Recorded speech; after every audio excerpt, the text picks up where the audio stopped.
today's conversation took us somewhere I really was not expecting. So I was having a conversation with Lori and Jackie about Lori's business and the word moxie. And what really emerged was this whole conversation about courage and knowing your worth and having the confidence to be yourself. I think you're going to enjoy this one.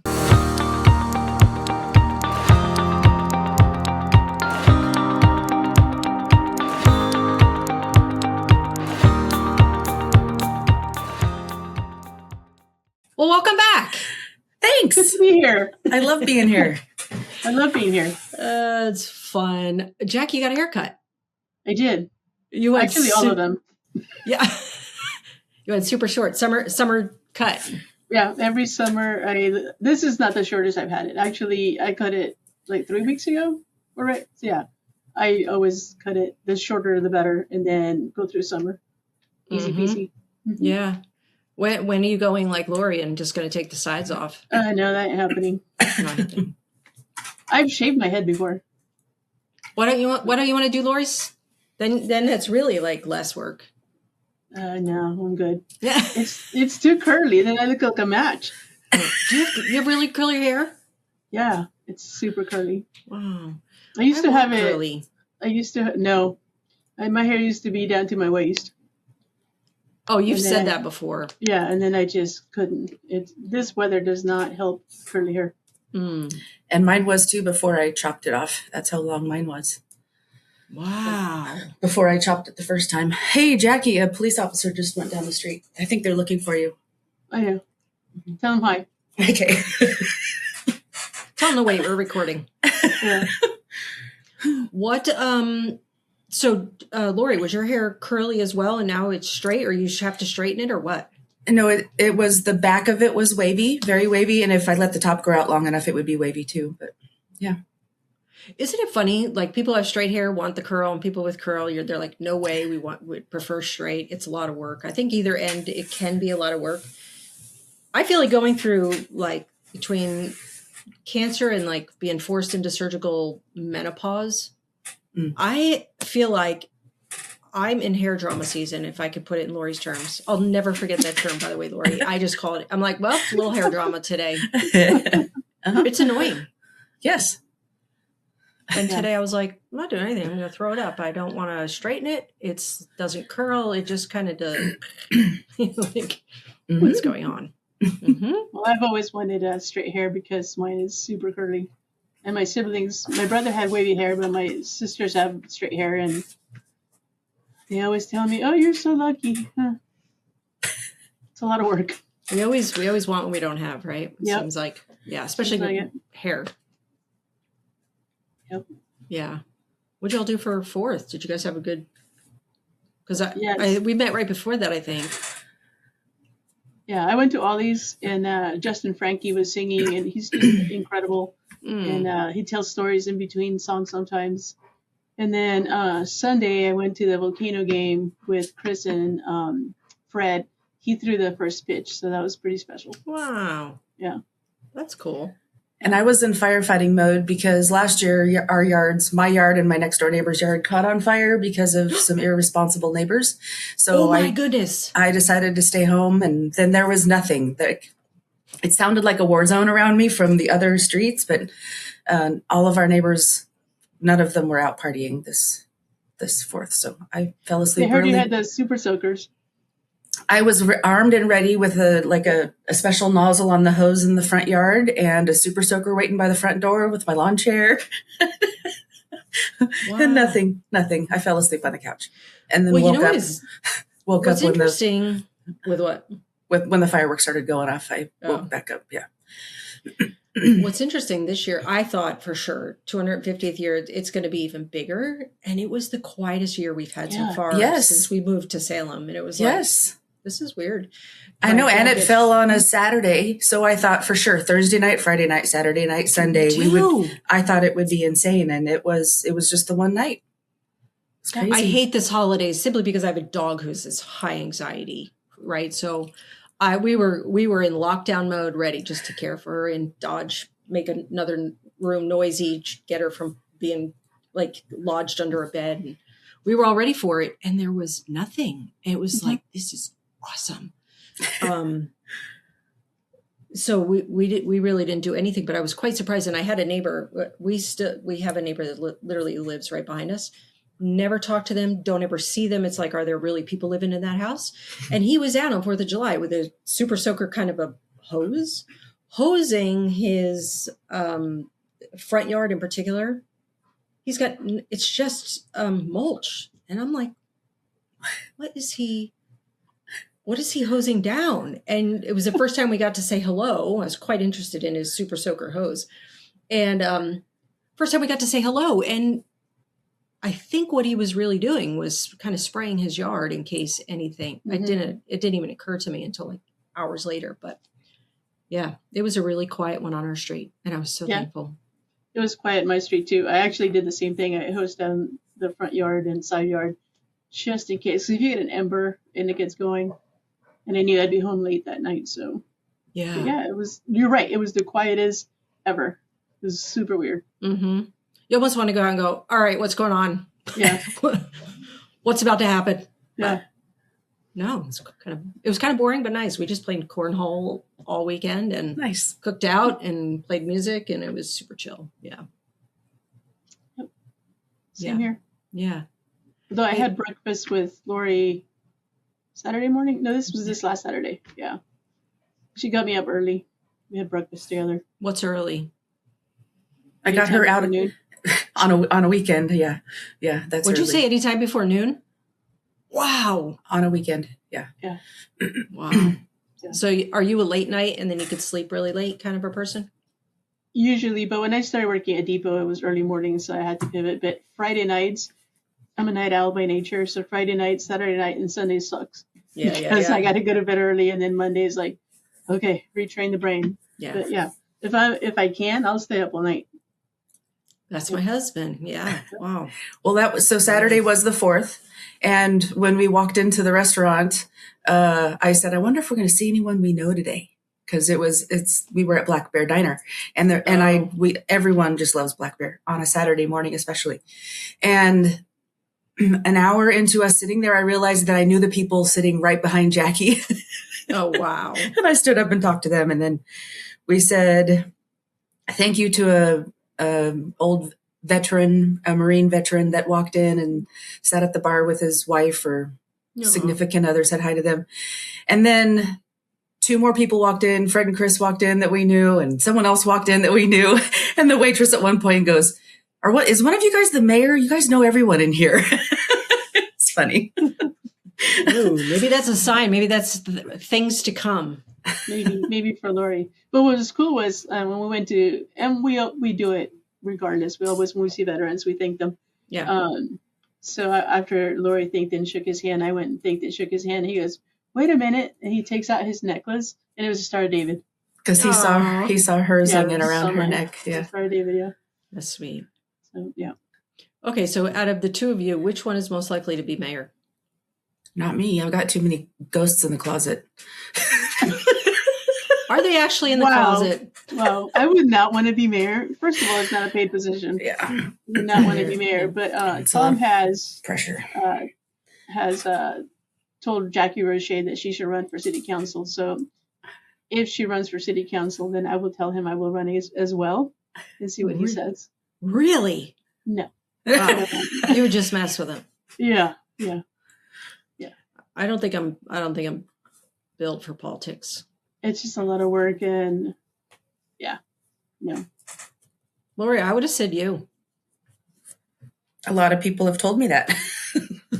Maybe people were trying to get me to run for city council when I was living in West Salem, and I couldn't because I lived literally a block outside of city limits. So I got to use that as my excuse as to why I wasn't eligible to run. Yeah. That's a job I wouldn't. That's a lot of pressure, on your shoulders. It's a lot of weight. Speaking of pressure, do you guys watch the World Cup? I'm watching as many games as I can. Yes. Yeah. This is my first time paying attention to the World Cup ever. And I am hooked. I am hooked. What makes what made you like, hey, I'm going to watch a game?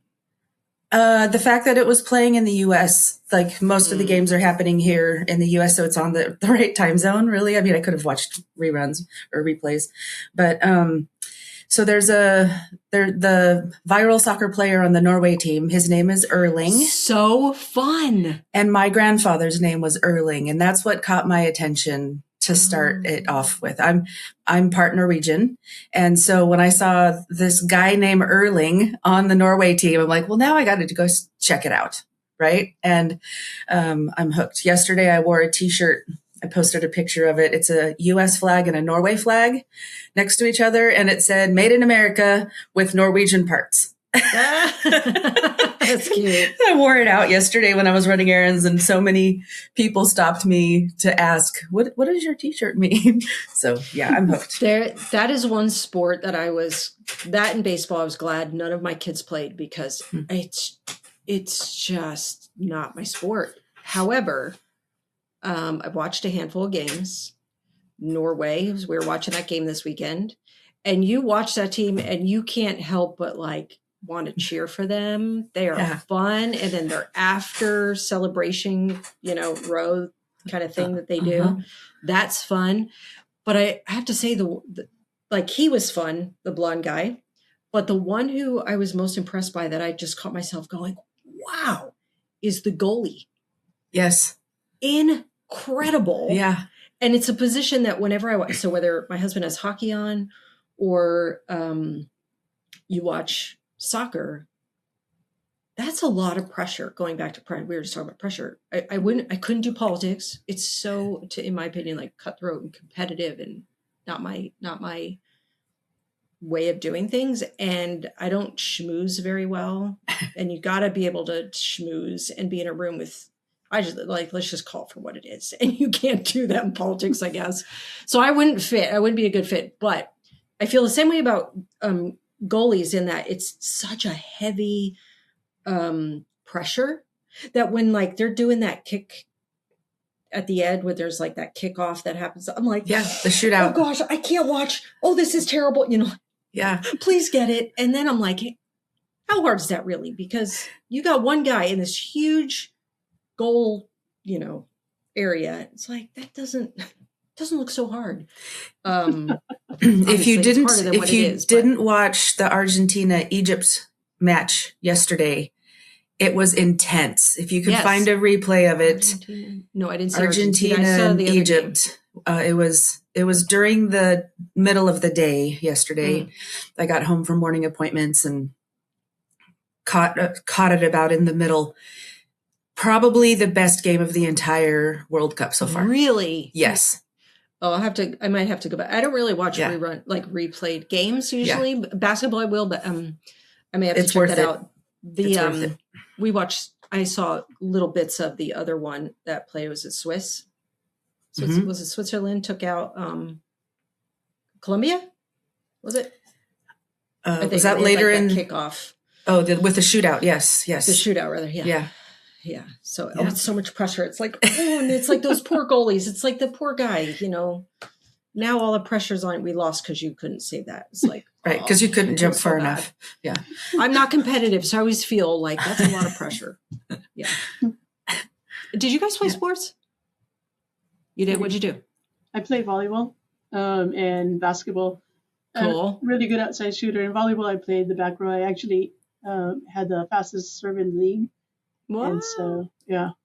Now, do you ever think about just playing on a adult rec team or something? No, I haven't done it for years. Yeah. But I grew up watching soccer. Actually, we called it football. Yep. Not soccer. But I haven't watched any of the current. I've actually been too busy at work and other things. But yeah. But everybody's talking about it, so I just pretend. Oh yeah. Good game. Yeah. That's the way I feel about baseball. I'm like, ugh. My son used to work for the Angels, and I'm like, oh, I just can't watch a game. I don't understand. Why do you have to scratch, spit, fix your hat, do all the things just to throw a stupid ball? I don't get it. It's signals. They're signaling the catcher. It's baloney. It's just, you could take an hour and a half off a game if you just throw the ball. Well, now they have a timer. You have 17 seconds to pitch. Good. Yeah. Go and on. I Moves the game and I along. played basketball and volleyball and softball. And then our family, my dad and my brother, they always would have whatever season of whatever game was on was always on TV at the house. So I've grown up around sports. Yeah. Yeah. We're a basketball football family. My husband will throw everything on, but my kids have played basketball and football mostly. And I was athletic, but I'm not athlete. So like when a game's done, I'm like, eh. So I've tried a bunch. I played softball. I did ice skating. You know, my brother, we grew up, he played hockey for 8 years. So we grew up in doing sports and being athletic, but Nice. the competitive side, I'm like, oh, I don't. I played co-ed baseball because I'm a switch hitter, but I prefer to bat left-handed. Wow. And so I'm right-handed. And obviously the majority of things is right-handed. So I'd get up there and switch to left. And Yeah. they're like, are you sure? Are Yeah. you sure you're supposed? I'm like, yeah. I actually play best left-handed. Wow. My daughter, so my fourth child, Danny, played basketball through college. And when she was learning how to play basketball and she was learning the fundamentals, she is one who's like, if everybody's going to go one way, I'm going the other with everything she did. Like, she is just like, I'm not going to be a follower. And she was like, oh, they're teaching, you know, you shoot with your whatever dominant hand really. And she's like, no, I'm going to go left. And so she just, Wow. she did the same thing. She was like, no, I'm not going to do it. So she's a good shooter. Yeah. Well, Hey, being Lori. Vertically challenged, I have to be a good shooter. Yeah. So I got a lot of 3-pointers. Yeah, it's awesome. That's awesome. Lori, I wanted to make sure that we talked about Moxie today Okay. because we meant to tell you and I were supposed to talk about that like in one of ours, and we have yet to do that. Yeah. So can you tell me? So you have it on your cups. It's part of my branding for 3 of my businesses is using the word Moxie. Yeah. And Yeah. all right, first, what businesses? Okay. So the group of my essential oil people, I call it Club Moxie. Okay. And it's a Facebook group. And all of my customers and whatnot are in this Facebook group together. So that's called Club Moxie. It's just a name that people remember. And then Moxie Business Consulting. I've been doing business consulting and I also do social media in that business. So Moxie Social Media and then Moxie Business Consulting are the 2 other business names. And then my Moxie oils or my Moxie oil supplies. So 4 businesses, because I also have a sticker business related to the essential oil world. And I just ran with the name Moxie. Yeah. But why is it like, what does it mean? Why did you choose that? So Moxie means bravery and willingness to just live life with courage. And the reason I picked that is because when I first heard the word, someone told me, you're full of Moxie. And I was like, what's that mean? Wow. And it was after one of the crazy things that I did where I saved someone's life. And I was recounting the story to them and they were like, I don't know if I could have done that. You're full of Moxie. And that thread just has gone through my life multiple times. I do the brave thing without thinking about it just because, and this goes back to something else we've talked about before, because I know my principles and values, I just know this is the right thing to do. And so it needs to get done and no one else is doing it. So this is why I'm here in this moment. So I'm going to do it. See, this is why I think you'd be a great mayor. Thanks. Say, somebody's got to do it. Wow. Yeah. I like that. I've never heard the I think meaning of the word. I don't even know if I've heard the word really. Yeah. So you put it all over your. It's also a soda. Apparently, I didn't know that. So it's a soda from the East Coast, I think, that made its way finally across the U.S. From like the 70s or 80s. And someone asked me if I'd ever had the soda Moxie, and I'm like, no.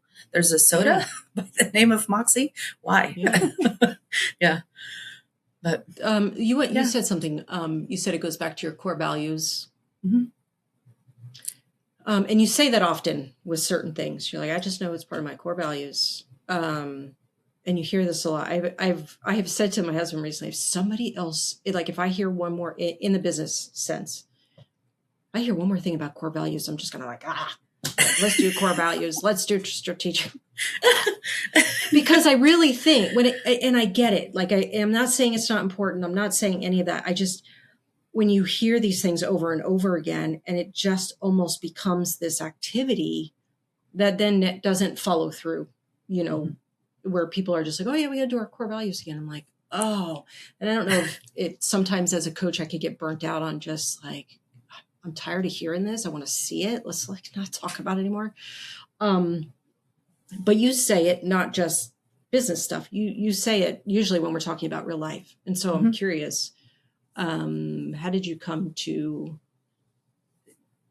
really stand in knowing this is one of my core values? Therefore, this has to get done. So I do it. I don't know if I could, this word. I don't know if I could pinpoint like sitting down and scheduling out time to do it.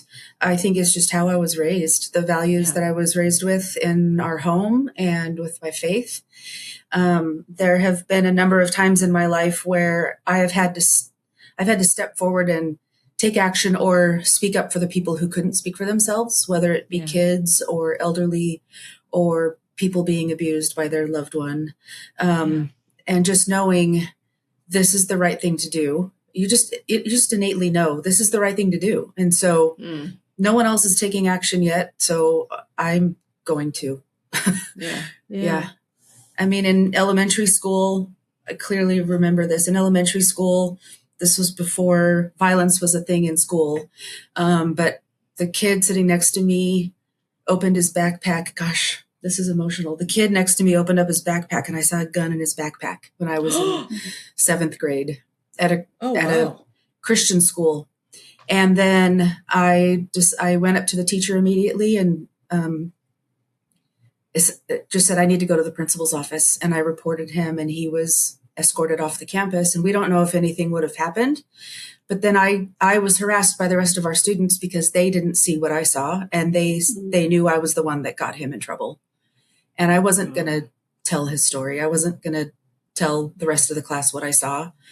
But it's stuff like that. Like, it's just the things that have happened to me in my lifetime are crazy. We've talked about this before. The time that someone called me, you're full of moxie. I was driving home from work one day on a busy road. So kind of like MLK Parkway here on a busy road. There was a car parked on the side of the road. And I was coming up to the red light and I noticed in the car, the driver was reaching over and choking his female passenger. He had both of his hands wrapped around her neck and he was shaking her. And I went up to the light, did a U-turn, pulled across the median, pulled up behind him, parked, went up to the driver's side door, ripped the door open and pulled him out of the car. I was 22 years old. And as I'm pulling him out of the car, I see a toddler in the back seat. And the female got out and ran and he chased after her and I pulled the little kid out of the back seat and waited there until other people stopped to help. And I was relaying that to someone and that's when they said, I don't know if I could have done that. That's both brave and stupid. But no one else was stopping. Everyone else was driving right past this car, whether they were paying attention to what was happening in that car or not, I'll never know. But I've always wondered about that lady and if she went back to him or I don't know. I don't know. But I knew I'm the only one that's stopping. I've got to go stop and I got to go help this lady. Yeah. Wow. Yeah. So you really lived that one out. Yeah. Mm-hmm. Yes. I think names are very powerful, positive and negative. And so, but I also think core values, the thing I have about core values when it comes to like, just take work out of it, personal life. So I think you live out your core values, whether you say this is my core value or not. You can watch somebody go, that's really a core value. Must be a core value of yours because let's just use a positive one like Moxie. You live that out and you have these stories and you're like, oh yeah, that's that. Oh yeah, that's that. So you could definitely see that as opposed to do an activity.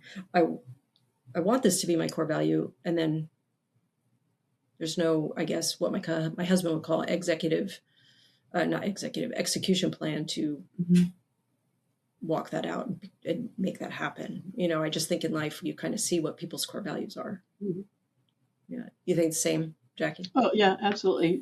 When Lori talks about core values, she lives it every day, right? Mm-hmm. And she doesn't have to say it; it's Yeah. evident. Like you, I get frustrated when people have to advertise their core values or advertise whatever that looks like, and you see their life, and you're like, you get the wrong label on.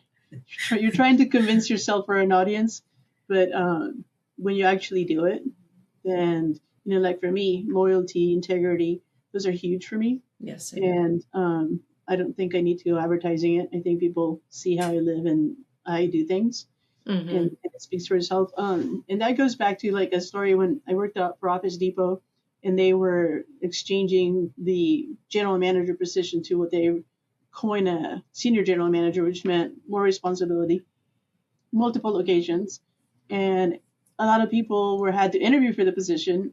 And the gal that ran the Lancaster store, I mean, she got her hair done and makeup and lighting and everything. And to me, I was like, I logged on to the call and I said, my last 2 years of service for the company is my resume. Thank you for joining me on this call and have a nice day. You made the best decision possible. And I walked away thinking, I got to find something else. And I got the job, right? Because to me, I already lived it for 2 years. I don't have to prove it. And that's kind of how I live my life too. There's some things that are very deep for me, but I don't have to vocalize it. I think I speak for it, for my actions. So, yeah. Yep.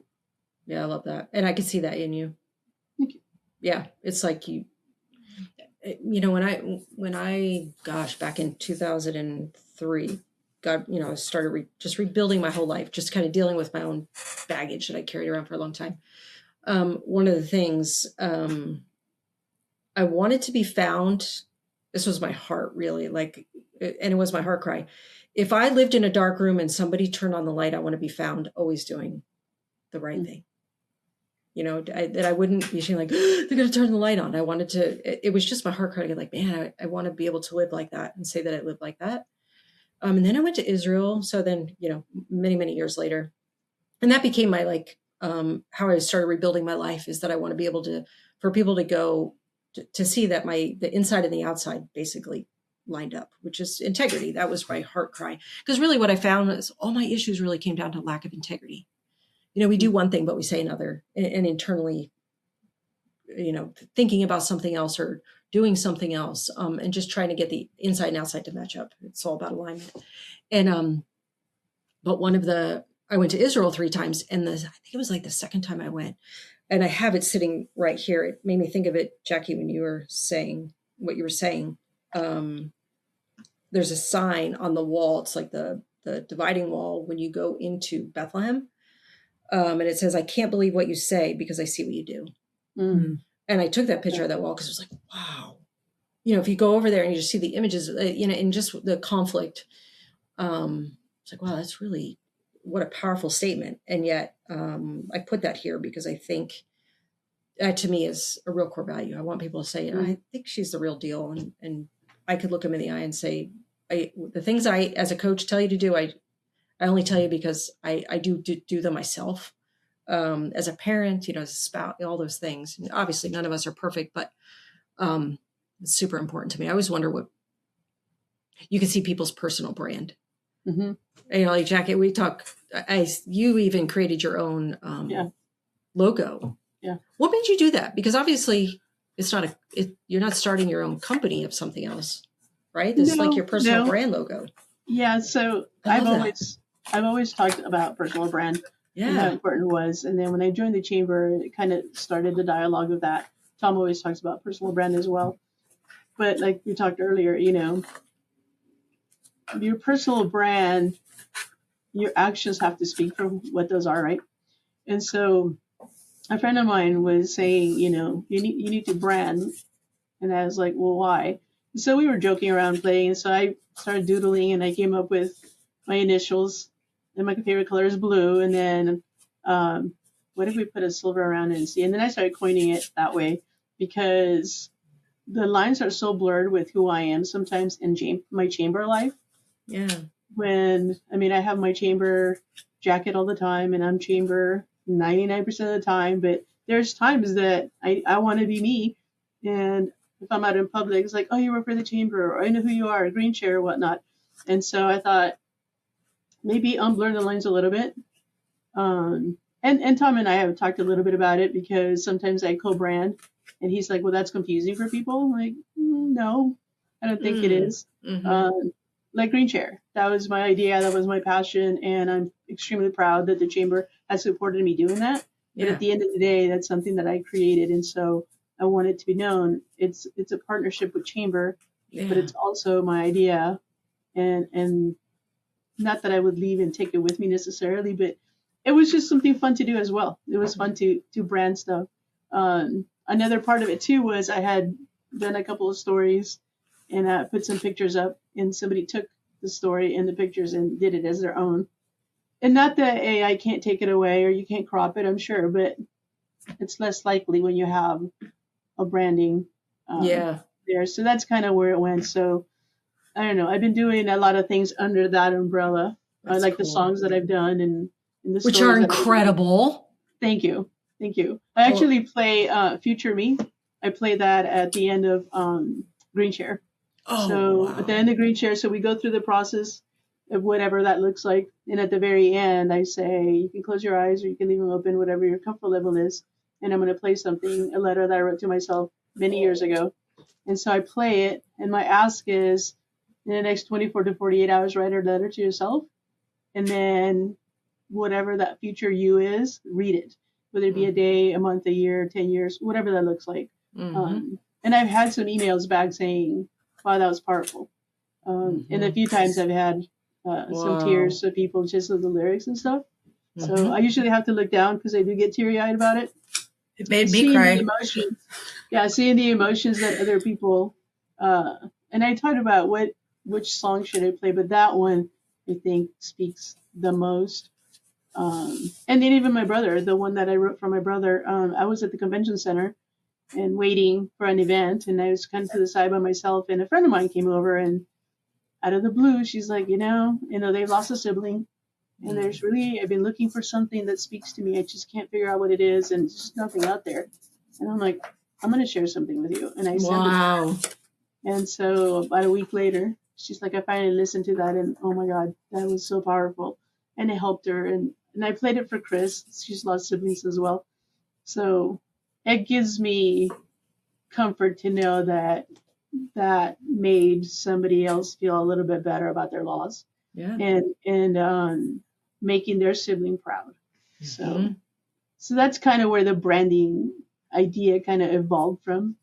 So I don't Yeah. know. It might go somewhere. It might not. I like it.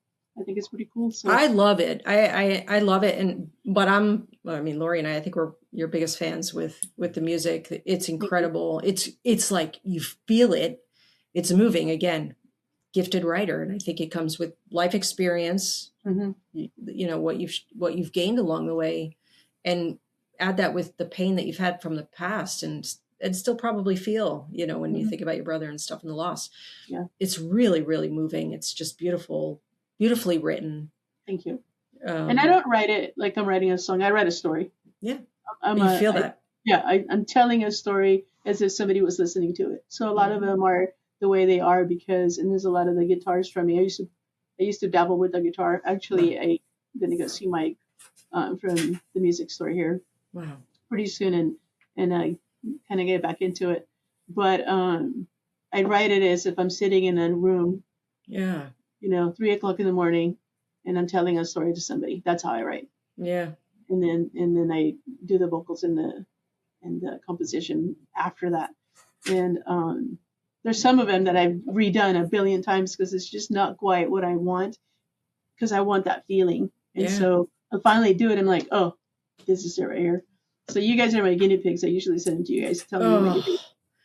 Yeah, I remember the very first one you sent. It was just I was like this whole time, just listening with my mouth dropped, like, oh my gosh, like I can feel it in my gut. It was incredible. It's like one of the, and then you sent another one. It's like, all right, when's she going to drop her first CD or album? how do they even listen to music anymore? It's none of those. Spotify. It's just a MP3s, yeah. playlist, right? Yeah. Audio I files. just gave my age away. But I think one of the things about personal branding, because again, some people are like, you hear both sides, personal branding, whatever. And then other people love it. What I love about the whole just talk about personal branding is I think it really comes back to becoming, it's like giving yourself permission to be authentically you in a world that just says, you got to do it like this, you got to do it like this, you got to, do that, for whatever field you're in, or to be on social media, or, we're always, I think our culture always says you have to be like her or him or that or this or whatever. And personal branding is like, yeah, I don't think so. Here's who I am, whether you like it or not, I don't care, but this is who I am. And just, it's almost like a seal, you know what I mean? Like, and this is what I'm choosing. This is who I'm choosing to be because this is who I am. It's funny. At one of the green chairs, one of the questions was, if you had a warning label, what would it say? Oh. And went through, the room, and they all said, well, what about your label? And I go, well, what do you guys think? And literally half the room, and I only get like 12 people, right? Yeah. So about half of them at the same time said, if you don't want to know the answer, don't ask the question. Yeah, pretty accurate. And I think I'm pretty true to my brand. Yeah. Even during hard times, I will stay true to my brand. And I don't do it like we talk about core values, right? Lori does things because that's who she is. She doesn't say, well, let me check what core value this is going to be before I stop and save that lady, right? She just did it. And to me, it's the same thing. My personal brand is who I am, and I just do it because it's the right thing to do. Good, bad, or indifferent, or I'll just say it. And people are right. If you do not want to know the answer, don't ask me the question, because I'm pretty honest. Now, I'm not mean about it. That's not true. Sometimes I can be. But but I try to be as honest as I can, with understanding where they're coming from, their feelings. But at the end of the day, if you sometimes I'll say, do you really want to know the answer? Mm-hmm. And I've had people walk away, and that's okay. Do you ever have friends be like, no, I don't want you? And my youngest will say this to me. No, don't tell me that. Tell me what I want to hear. I need you to say, it's going to be okay. Don't tell me like things that I don't like. If it's like something medical or something, just be like, no, don't say that. I don't want to hear that right now. Tell me that it's just going to be okay. He's like, it's just going to be okay. She's like, okay, thank you. Do you ever have friends like, don't? On that conversation I had with my friend, I'm like, I just want you to agree with me, because I'm like, right? But they didn't. They called me out, and I respected that. I respect that, because I would have done the same thing. Yeah. No, I'm not going to tell you what you want to hear. You obviously called me because you want me to tell you. So here we are. Yeah. So I'm curious. So speaking of branding, but what are you guys working on right now that you are like really excited about? Is there like, what are you loving and getting jazzed about right now? That's a really good question. I don't know. Let me think about it. Lori, do you want to go first? Well, right now we've talked about my police foundation efforts, and I'm like in the throes of it right now with our very first event for one of the foundations, and going to be present talking to the public this weekend for the first time about it, other than just the board members in a boardroom. Going to be presenting the efforts of the Marion County Sheriff's Foundation at the county fair alongside the sheriff's office. And I am super excited about the level of people coming to the table to support the sheriff's office in a new way, in a unique way. And I mean, the influence that's coming to the table to say, how can we help? What can I do is amazing. And I'm super proud of it. I'm super proud of all the board members and the people they're bringing to the table. And it's great. Yeah. I would think what I've come to learn about you is community is a really big deal, and I think you really do well what at least the Salem police officers that you talk about is trying to gain trust with the public and, the whole police force. And you could hear, there's got to be an excitement of, it sounds like not only influential people coming, how can we help, but like to see that like more bonding, I guess, happen in a different level, I guess. Yeah. And I think we've talked about before how I feel like it's kind of my legacy is Yeah. helping build this bridge between the community and public safety that isn't there for a lot of cities and a lot of communities. And to be a part of that, hoping that it changes this generation and that this generation passes it down to the next generation and so on. I feel like this, and I'm in this part of my life, I feel like this is what I was created to do. I truly Yeah. do. So I've got a lot going on. I've got other businesses, but this is what I'm really excited about right now. Yeah. Yeah. What Mine's is it? kind One Go second. ahead. What is, I'm curious, what does it feel like when you lose track? Like when you're just in it, and somebody will say, I'm in my sweet spot, right? Like right now, this is how I know, like, this is my legacy. What does that feel like for you? It's surreal. It really is. I'm walking with the purpose that I know I was created to walk with. I know that I'm a change maker and a legacy leaver. Those are some of the words on my tattoo on my arm. And so to know that I'm doing what I'm created to do is just my driving force. It's my, put my head down, turn up the music and get back to work. Just get back to work.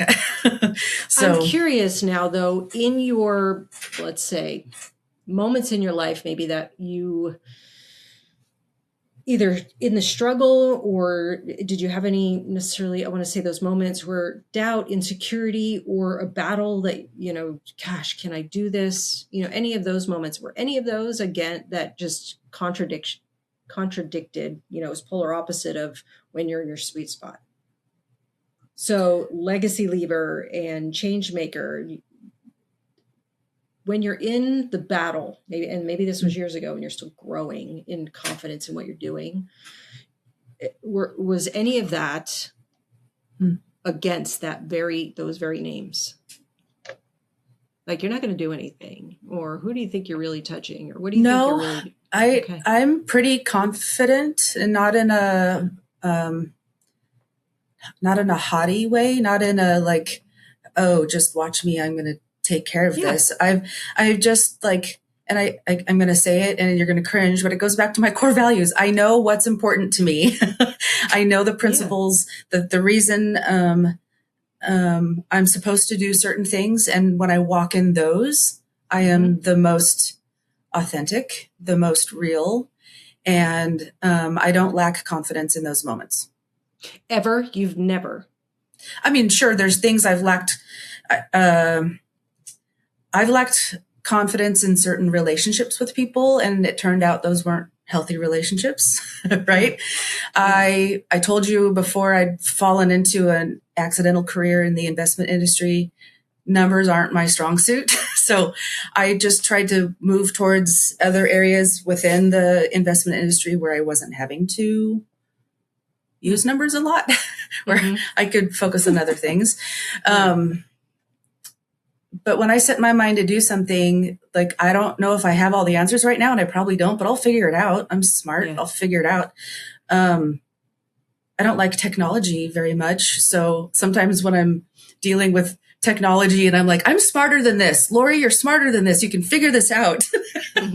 Just walk away for 5 minutes and take a break and come back, and you've got this. You'll figure it out. That's great.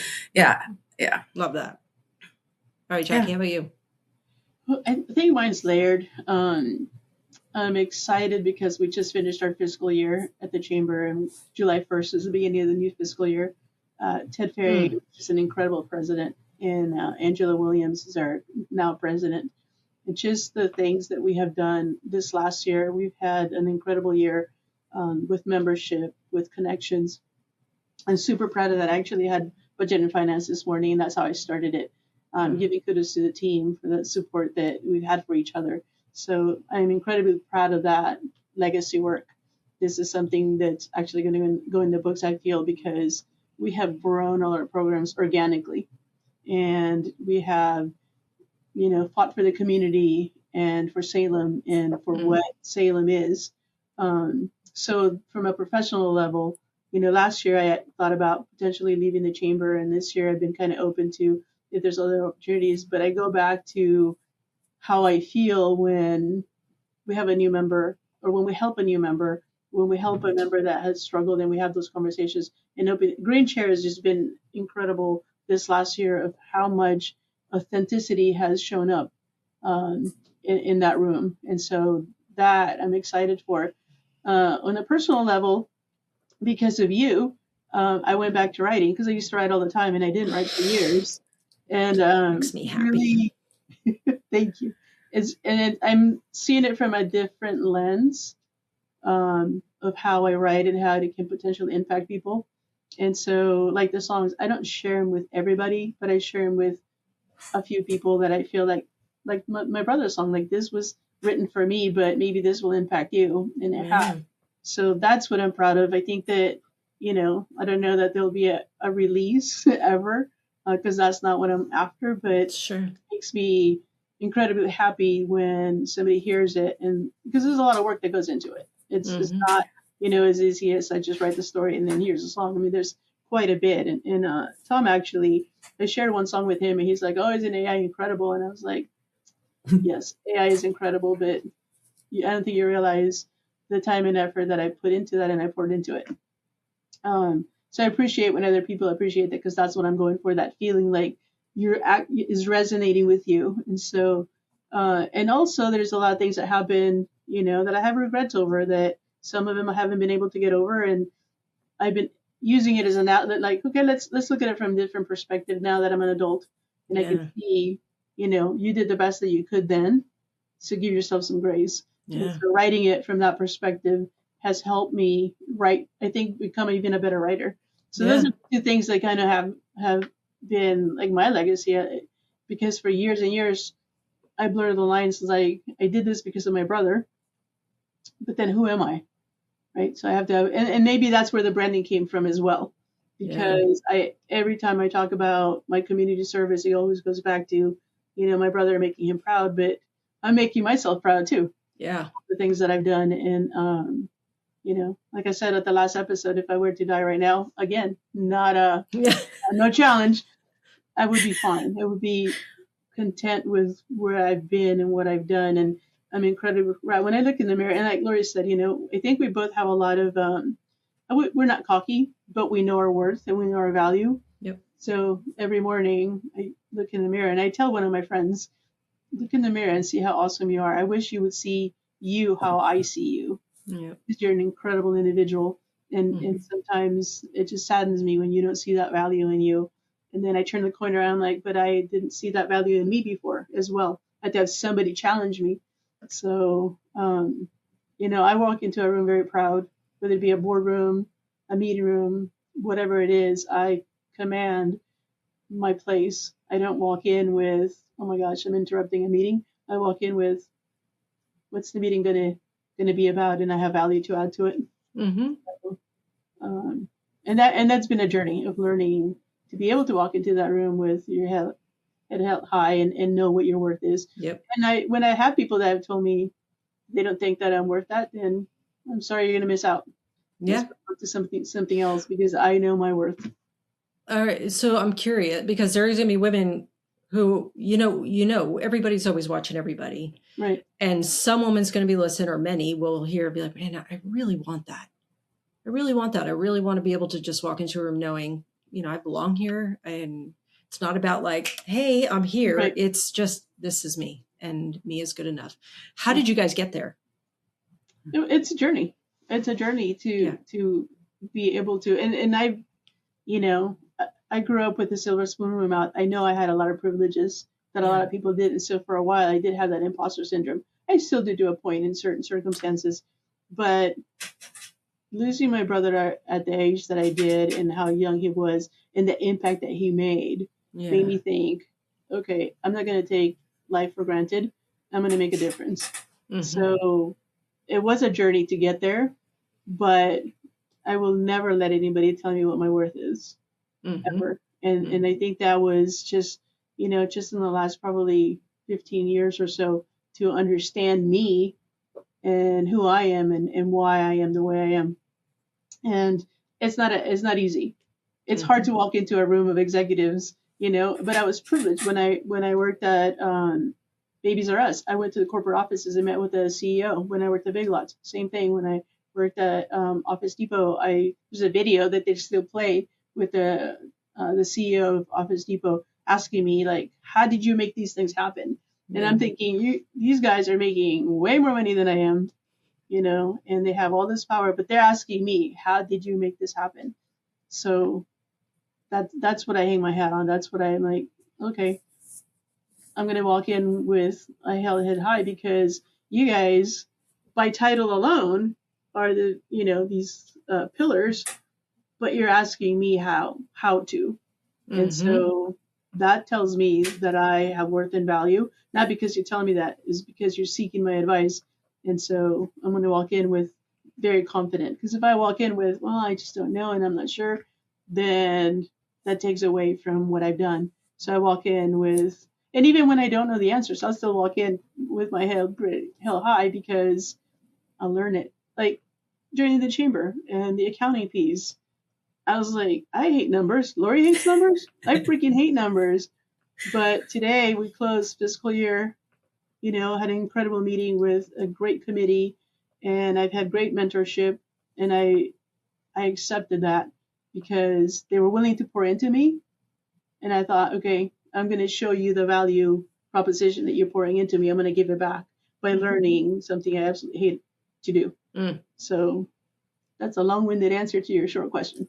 Well, I just think, because it's been a journey for me too, but it's, whether it's a really bad day, and we all have struggles. So it's not to go, yeah, we don't have struggles, we just know we have worth. No, I mean, life will always present opportunities for you to be challenged. Like, who are you again? Right. Who do you think you are? But whether it's internally or an obstacle that comes from somebody outside, I think life is a classroom. And I think on the good days, it's easier, but go back to personal brand and just your own self-worth. I think doing the internal work makes it easier to stand there centered on the days that are challenging. Yes, I agree. And that's what I think people see, because they'll be like, wow, how do you, whatever it is that they're watching us do, that they long for. That's what I'm asking, because people want that. And people, sometimes they don't give themselves enough credit. We don't give ourselves enough grace sometimes. And that's been something I've been learning even more so than before. Just give myself permission to have that emotion or to have that moment. But the great days that I have carry me through the days that are not the best. And I also surround myself with, I have an incredible bench of people that she's one right here. She filled out her form.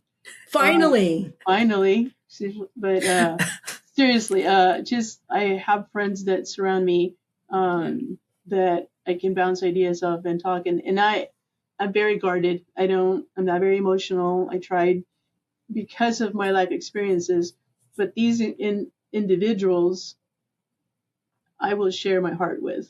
I don't share my heart with everybody, but I will on a deeper level with them. And so to receive that back, it's a gift. And I take that to heart. And when somebody doesn't appreciate that gift, then they were never the right person. Like we talked about it last week, right? So that relationship has kind of ended, essentially. We occasionally will say the hello, but it's never going to be the same, and we're both okay with it. Yeah. So that was what I wanted. I wanted good closure to both be okay with it. Yeah. So, things are trying, and you got to keep your chin up, because the day is not going to stop, right? The minutes are going to tick, and so you can either hide yourself in the room and let life go by, or you can enjoy the moment. Not everybody gets the chance to enjoy the next day. Yeah, absolutely. And so my goal is to, even when I have the hard days, try to enjoy the best of it. Yeah, it's awesome. Love that. Lori, how would you have answered that? Like, how do you stay grounded in your self-worth? Because obviously you have days that are challenging. Yeah. So how do you do it in the good days and the bad days to keep you centered? I have days that are challenging, and I guess I learned at a young age it's okay to not be okay. Actually, my mom told me that, and it's written in my Bible somewhere. I just wrote it down.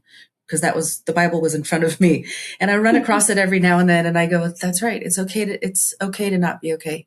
So just sit in this and process it for now, and then pick yourself back up because there's still stuff to do, and get back to it. So I've never understood why people talk down to themselves. It's never been something I've ever struggled with. Like there's these reels going around on social media about stop talking to yourself that way. You're worth more. And I'm like, I don't know why, but that's never been something in my life where I called myself names, bad names. Not that I stand in front of the mirror either and read daily affirmations to myself.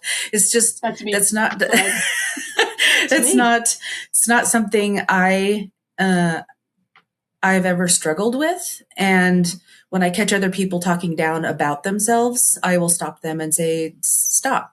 Don't talk to yourself like that because you're going to believe the words that you're saying about yourself. Replace those words with positive words and remind yourself of your worth. And so I don't know necessarily where that came from. Again, I think it has to do with my upbringing and the positive surroundings I had as a kid, in spite of being like the one in elementary school that everyone made fun of because I've been wearing glasses since I was in kindergarten. So I was called names all the time. I was called Four Eyes all the time. I was made fun of at a private school, elementary school, because my dad was a pastor and people called me names, right? Yeah. Bible thumper and other things and whatever. And they were trying to be mean, but I just like, it's okay. I don't need you as a friend if you're going to treat me like that. So I don't know where that came from necessarily other than just positive upbringing. So, and I have people like, kind of like Jackie said a little bit ago, I walk into a room knowing what I'm going to bring, the value that I'm going to bring to the room and the conversation. And if I'm not appreciated in the room, I will leave. It's okay. If it's not appreciated here, I'm not going to take it personally. That's not on me. But I had someone stop me one day as I was walking through the convention center, total stranger, don't know who this was. I've never seen him again. He's like, you are walking around like you own this place. What's your secret? And I'm like, what are you talking about? Because you're just like smiling and walking through like, you know, everybody. I'm like, I don't, but thank you. He goes, well, confidence looks great on you. Have a great day. And he walked away. Thanks. You sold it. Thank you. And I remember that of just like, okay, well, all right, hold your head high and just keep going. Yeah. And again, not cocky, not haughty, just take it or leave it. Yeah. I love that. So I would say that people that make fun of us for wearing glasses, we paid to see you. I paid extra to see you, so you should be grateful that I'm wearing glasses. That's awesome. Mine was a funny story. It was from the school photographer in kindergarten actually sent a note home with my picture to my parents, the proofs of the pictures. Look at these pictures and then go get your daughter's eyes checked. Because when I told her to look up here at the birdie so that she would smile, she made the face in this picture, and I'm pretty sure she can't see the birdie. So you should go get your daughter's eyes checked. So it was from that day forward. I mean, I've been wearing glasses since I was in kindergarten.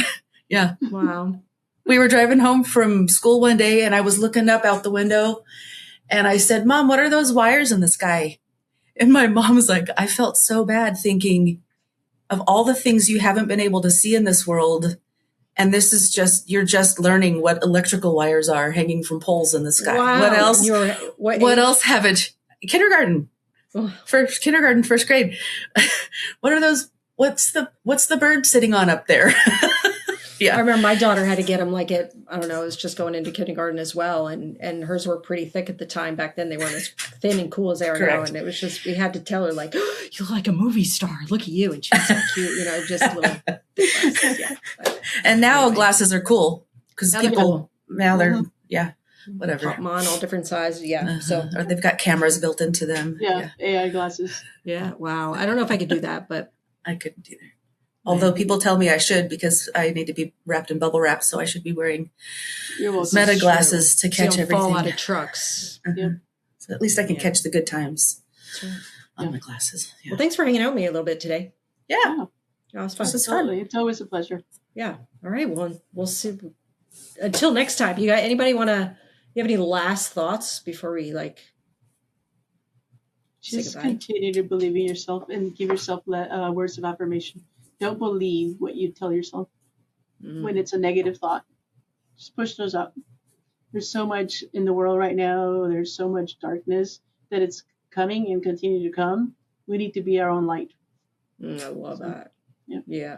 Give yourself permission to build your own personal brand. It's just a way to be your authentic self. And that's good enough. That's what I think. Absolutely. And just really quick on that, what I love about Lori is, and I'm not there yet, is when she's having a hard day, she will post it on Facebook Yeah.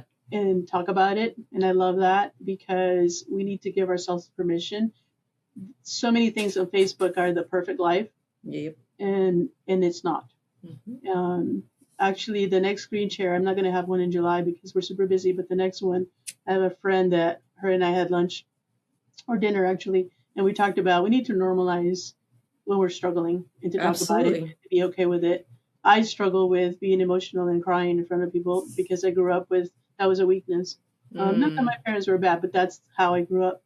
And so we're considering having a green share where we're just going to do an invitation of if you're struggling, come sit with us. I want to hear your story so we can give them hope and affirmation.